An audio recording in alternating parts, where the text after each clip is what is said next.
আজকে আমরা যেটা করব সেটা হচ্ছে যে ম্যাথমেটিক্যালি কীভাবে ইকুইলিব্রিয়াম জিডিপি ক্যালকুলেট করতে হয় বা ইকুইলিব্রিয়াম জিডিপি কীভাবে by the process of mathematics কীভাবে ক্যালকুলেট করতে হয়। ওকে, এবার আমরা যখন ইকুইলিব্রিয়াম জিডিপি গ্রাফ থেকে বের করতাম বা গ্রাফিক্যাল অ্যাপ্রোচে আমরা যখন ইকুইলিব্রিয়াম জিডিপি বের করতাম তখন দুটো প্রসেস আমরা ফলো করেছিলাম।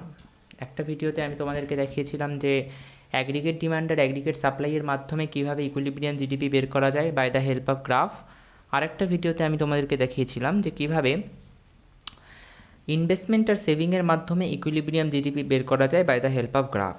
আজকে আমি তোমাদেরকে দেখাবো যে ম্যাথামেটিক্যালি কীভাবে ইকুইলিব্রিয়াম জিডিপি বের করা যায়, কিন্তু ম্যাথামেটিক্যালি ইকুইলিব্রিয়াম জিডিপি বের করতে গেলেও কিন্তু সেই দুটো অ্যাপ্রোচই আছে, একটা aggregate demand aggregate supply approach আর একটা সেভিংস ইনভেস্টমেন্ট অ্যাপ্রোচ। তো ফার্স্টে আমরা ইকুইলিব্রিয়াম জিডিপি বের করব, কিন্তু ইকুইলিব্রিয়াম জিডিপি আমরা যেটা বের করব সেটা অ্যাগ্রিগেট ডিমান্ড অ্যাগ্রিগেট সাপ্লাই অ্যাপ্রোচের মাধ্যমে করব। ফার্স্টে যেটা করব সেটা অ্যাগ্রিগেট ডিমান্ড অ্যাগ্রিগেট সাপ্লাই অ্যাপ্রোচের মাধ্যমেই করব। ওকে, তো আমরা জানি যে অ্যাগ্রিগেট ডিম্যান্ড বলো বা অ্যাগ্রিগেট এক্সপেন্ডিচার বলো সেটাকে আমরা কী লিখতে পারি, অ্যাগ্রিগেট ডিম্যান্ডও বলতে পারো অ্যাগ্রিগেট এক্সপেন্ডিচারও বলতে পারো, সেটাকে আমরা কী লিখতে পারি, কনজাম্পশন প্লাস ইনভেস্টমেন্ট। এটা আমি বহুবার করিয়েছি। ওকে, তো কারোর এটা নিয়ে প্রবলেম থাকার কথা নয়। ওকে, এবং ইয়েস, সো আর এই সিটাতে আমি পরে আসছি, আমি আগে জাস্ট তোমাদেরকে ইকুইলিব্রিয়াম কন্ডিশনটা বলে দিই। ইকুইলিব্রিয়াম কন্ডিশনটায় আমরা কি পড়েছিলাম, ইকুইলিব্রিয়াম কন্ডিশনটাতে আমরা পড়েছিলাম যে টোটাল আউটপুট যেটা হয় বা টোটাল এক্সপেন্ডিচার যেটা হয় সেটা ওয়াইয়ের সমান হয়, অর্থাৎ ন্যাশনাল ইনকামের সমান হয়। অর্থাৎ আমরা এটাকে এইভাবেও লিখতাম যে Y equals to C plus I হতো, right, Y equals to C plus I হতো।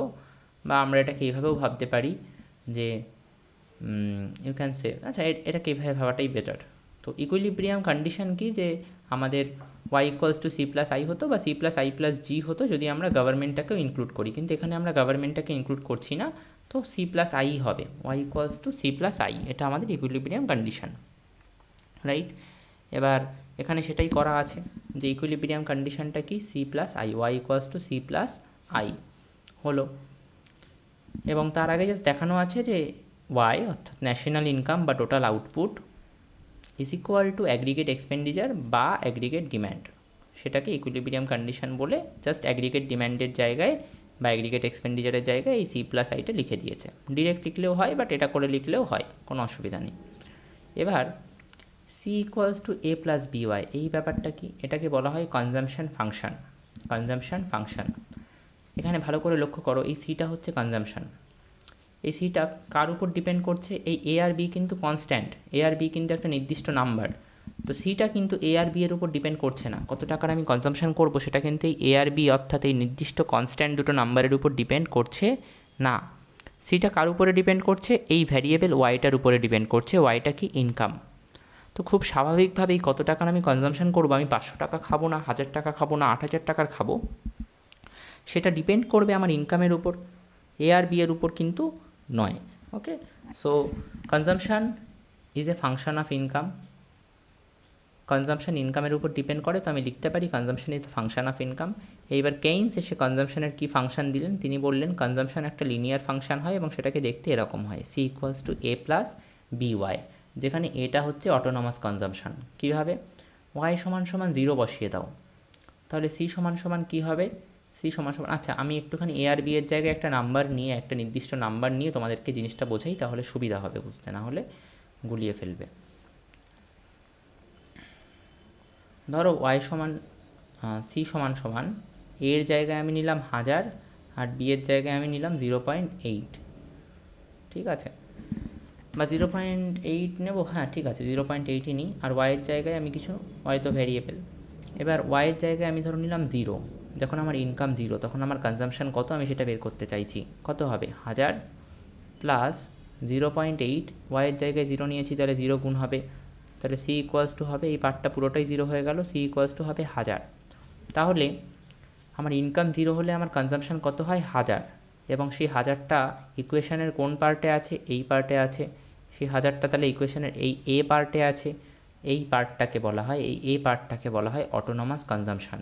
এই পার্টটা আমাদেরকে কি বলে যে আমাদের ইনকাম যদি জিরো হয়ে যায় তাহলে আমাদের কনজাম্পশন কত হবে, বা জিরো লেভেল অফ ইনকামে আমরা কত টাকার কনজাম্পশন করতে পারবো, সেটা বলে অটোনমাস কনজাম্পশন। অনেকে ভাবছো হয়তো জিরো লেভেল অফ ইনকামে আমরা কনজাম্পশন করবো কীভাবে, তো ইনকাম জিরো হয়ে গেলেও কি কনজাম্পশন কোনো দিন জিরো হয়? হয় না। আমি বহুবার বলেছি ইনকাম জিরো থাকলে আমরা বাবা মার থেকে খাই বা সেভিং ভাঙিয়ে খাই, কোনো না কোনোভাবে কনজাম্পশন তো করি। তো সেই ইনকাম জিরো হলে কত টাকার কনজাম্পশন আমরা করব সেইটা ডিনোট করছে এই পার্ট এ। এবার পার্ট বি কী ডিনোট করছে সেটা দেখা যাক। ইনকাম যদি 1 হয়, 1 হয়, তাহলে কনজাম্পশন কতটা বাড়বে, মানে কনজাম্পশন কী হবে? কনজাম্পশন হবে 1000 প্লাস 0.8 ইন্টু 1, মানে 1000.8। ঠিক আছে। আবার ইনকাম যদি 2 হয়, ইনকাম যদি 2 হয়, কনজাম্পশন হবে 1000 প্লাস 0.8 ইন্টু 2, মানে 1001.6। তাহলে এর ভালো করে লক্ষ্য করো, ইনকাম 0 থেকে 1 হলো, ইনকাম 0 থেকে কিন্তু, আচ্ছা আমি একটু কালারটা চেঞ্জ করি, ইনকাম 0 থেকে 1 হলো, কনজাম্পশন কিন্তু 1000 থেকে 1000.8 হলো। ইনকাম 1 থেকে 2 হলো, কনজাম্পশন 1000.8 থেকে 1001.6 হলো। তাহলে 1 ইউনিট করে ইনকাম বাড়ছে, 0 থেকে 1 হচ্ছে, 1 থেকে 2 হচ্ছে, কনজাম্পশন কিন্তু 0.8 করে বাড়ছে, প্লাস 0.8 করে বাড়ছে, 8 পয়সা করে কনজাম্পশন বাড়ছে আমি বলতে পারি। এবার এই আবার 1 ইউনিট ইনকাম বাড়লো, 1 থেকে 2 হলো, কনজাম্পশন কিন্তু আবার দেখো 0.8 বাড়লো। তাহলে 1 ইউনিট ইনকামের চেঞ্জ হলে, 1 ইউনিট ইনকাম চেঞ্জ হলে কনজাম্পশন কতটা বাড়ছে? 0.8 করে বাড়ছে। এবং সেই 0.8 ইকুয়েশানটার কোন পার্টে আছে? সেই 0.8 ইকুয়েশানটার এই পার্টে আছে, অর্থাৎ এই বি পার্টে আছে। এবং এই বি পার্টটাকে বলা হয় মার্জিনাল প্রোপেনসিটি টু কনজিউম, মানে কি 1 ইউনিট ইনকাম বাড়লে কনজাম্পশন কতটা বাড়ে বা কতটা চেঞ্জ হয়। ঠিক আছে, তো হয়ে গেল। এবার C equals to A plus B হয়, এটা পুরোটা বুঝতে কারোর কোনো অসুবিধা থাকার কথা নয়। তো এই ইকুয়েশানটা যেটা Y equals to C plus I, এই ইকুয়েশান আমি সি এর জায়গায় এবার লিখে দিতে পারি এ প্লাস বি ওয়াই, তাই লিখে দিলাম। এবার এই বি ওয়াইটাকে আমি রাইট হ্যান্ড সাইড থেকে লেফট হ্যান্ড সাইডে নিয়ে আসলে হয়ে যাবে ওয়াই মাইনাস বি ওয়াই, আর এখানে এ পড়ে থাকলো, এখানে আই পড়ে থাকলো, এ প্লাস আই। এবার আমি এখান থেকে ওয়াই কমন নিতে পারি, ওয়াই কমন নিলে পড়ে থাকবে 1 মাইনাস বি, রাইট, আর এই পাশে এ প্লাস আই। এবার এই 1 মাইনাস বিটাকে যদি আমি লেফট হ্যান্ড সাইড থেকে রাইট হ্যান্ড সাইডে পাঠিয়ে দিই তাহলে এটা ডিভাইড হয়ে যাবে, কারণ এখানে গুণ হয়েছিল, তো ডিভাইড হয়ে গেলে হয়ে গেল 1 minus B, A plus I divided by 1 minus B. এই ওয়াইটা কি? ইকুইলিব্রিয়াম জিডিপি, ইকুইলিব্রিয়াম জিডিপি বা ইকুইলিব্রিয়াম ন্যাশনাল ইনকাম। কেন এটাকে ইকুইলিব্রিয়াম জিডিপি বলছি, কেন এটাকে শুধু জিডিপি বলছি না? তার কারণ এটা কিন্তু আমরা ইকুইলিব্রিয়াম কন্ডিশন থেকে বের করেছি। এই জিডিপি বাই ওয়াইটা কিন্তু আমরা ইকুইলিব্রিয়াম কন্ডিশন, যেটা হচ্ছে Y equals to aggregate demand বা Y equals to C plus I, সেই ইকুইলিব্রিয়াম কন্ডিশন থেকে কিন্তু আমরা এই জিডিপিটা ক্যালকুলেট করেছি, তাই এটাকে আমরা বলছি ইকুইলিব্রিয়াম জিডিপি। তো ইকুইলিব্রিয়াম জিডিপিটাকে কীভাবে ম্যাথামেটিক্যালি ডিরাইভ করতে হয় তোমরা দেখে নিলে, এইভাবেই তোমরা করবে। তো এইভাবে আমরা অ্যাগ্রিগেট ডিম্যান্ড অ্যাগ্রিগেট সাপ্লাইয়ের অ্যাপ্রোচের মাধ্যমে ইকুইলিব্রিয়াম জিডিপি বা ইকুইলিব্রিয়াম ন্যাশনাল ইনকাম বের করতে পারি। আচ্ছা, আর একটা ব্যাপার একটুখানি বলে দিই, যদি কারোর মনে হয় যে এই জায়গাটা আমার বুঝতে ডাউট আছে বা এই জায়গাটা আমি বুঝতে পারিনি কীভাবে হয়েছে, তুমি এই জায়গাটা ছেড়ে দিতে পারো। তুমি এইভাবে লিখতে পারো যে অ্যাট ইকুইলিব্রিয়াম অ্যাগ্রিগেট সাপ্লাই আর অ্যাগ্রিগেট ডিম্যান্ড সমান হয়, রাইট। অ্যাগ্রিগেট সাপ্লাইটাকে আমরা ওয়াই লিখতে পারি, আর অ্যাগ্রিগেট ডিম্যান্ডটাকে আমরা লিখতে পারি কনজাম্পশন প্লাস ইনভেস্টমেন্ট। কীভাবে লিখতে পারি এগুলো আমি আগে বহুবার করিয়েছি, তো এগুলো নিয়ে প্রবলেম থাকার কথা না, ডাউট থাকারও কথা না, রাইট। তাহলে এইবার Y equals to C plus I চলে আসলো, তারপরে তুমি এই লাইন থেকে কন্টিনিউ করো। তোমার যদি মনে হয় এই জায়গাটা আমি বুঝতে পারিনি তো বুঝো না, ছেড়ে দাও। তুমি লেখো অ্যাট ইকুইলিব্রিয়াম অ্যাগ্রিগেট সাপ্লাই আর অ্যাগ্রিগেট ডিম্যান্ড সমান হয়। অ্যাগ্রিগেট সাপ্লাইটাকে আমরা ওয়াই দিয়ে লিখতে পারি, টোটাল আউটপুট। অ্যাগ্রিগেট সাপ্লাই মানেও টোটাল আউটপুট, ওয়াই মানেও টোটাল আউটপুট, রাইট। তো অ্যাগ্রিগেট সাপ্লাইয়ের জায়গায় ওয়াই লেখাই যায়। আর অ্যাগ্রিগেট ডিম্যান্ড বা অ্যাগ্রিগেট এক্সপেন্ডিচার মানে কি? Consumption plus investment plus government, আর গভর্নমেন্টটা নেই এখানে, গভর্নমেন্ট স্পেন্ডিং, তাই আমরা ধরিনি। ওকে, সো এইভাবে ইকুইলিব্রিয়াম জিডিপি বের করা যেতে পারে by the help of aggregate supply aggregate demand approach. Now আমরা যেটা দেখব সেটা হচ্ছে সেভিংস ইনভেস্টমেন্ট অ্যাপ্রোচ দিয়ে কীভাবে ইকুইলিব্রিয়াম জিডিপি ক্যালকুলেট করা যায়। এটা কোন মেথডে? Savings investment approach. Okay, so aggregate supply মানে ওয়াই, এটা আমি অলরেডি তোমাদের বলেছি, এবং টোটাল ইনকাম বা টোটাল আউটপুট, টোটাল ইনকামও যায় ইকোনমিক্সে, টোটাল আউটপুটও তাই। ভালো করে এই জিনিসটা মাথায় ঢুকিয়ে নাও, না হলে কোনো খুব সমস্যায় পড়ে যাবে, প্রত্যেকটা জায়গায় বুঝতে অসুবিধা হবে। ইকোনমিক্সে টোটাল ইনকামও যা, টোটাল আউটপুটও তাই। এইবার 1 minute.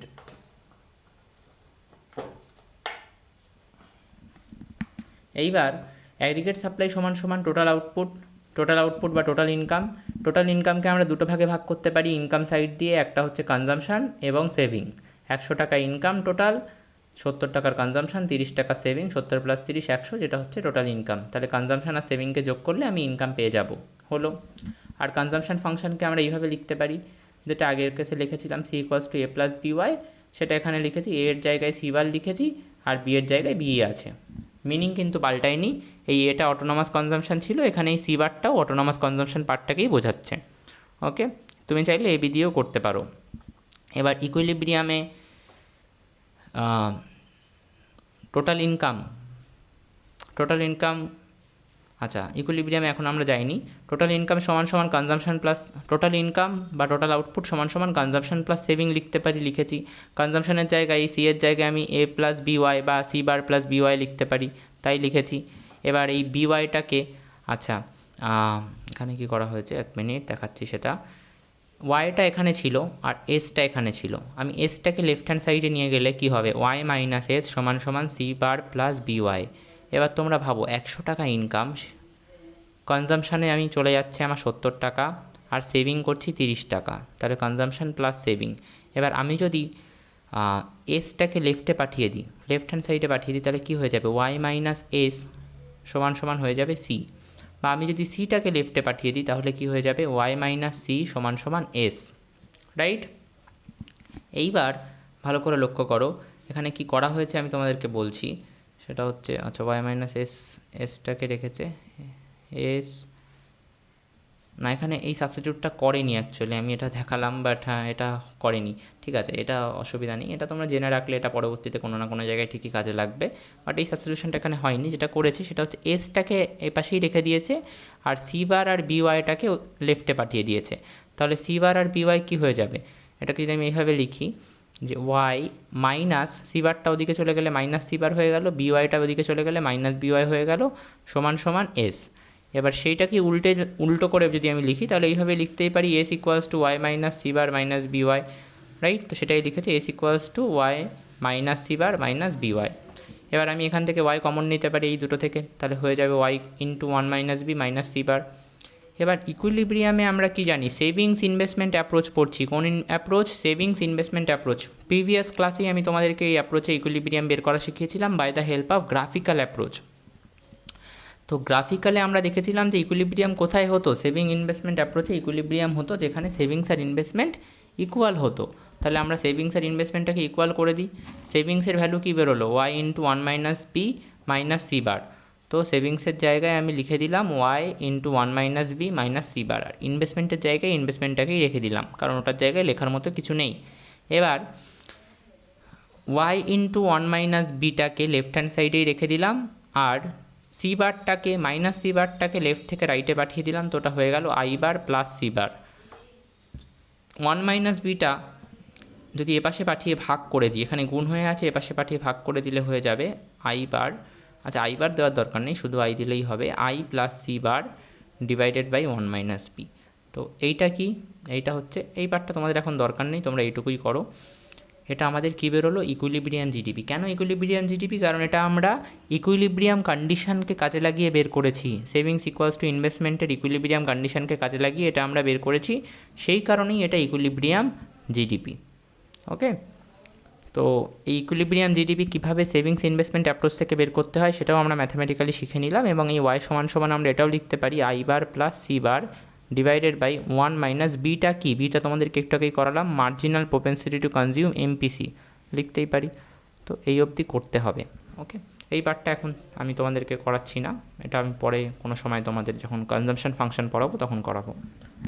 Okay, this is it.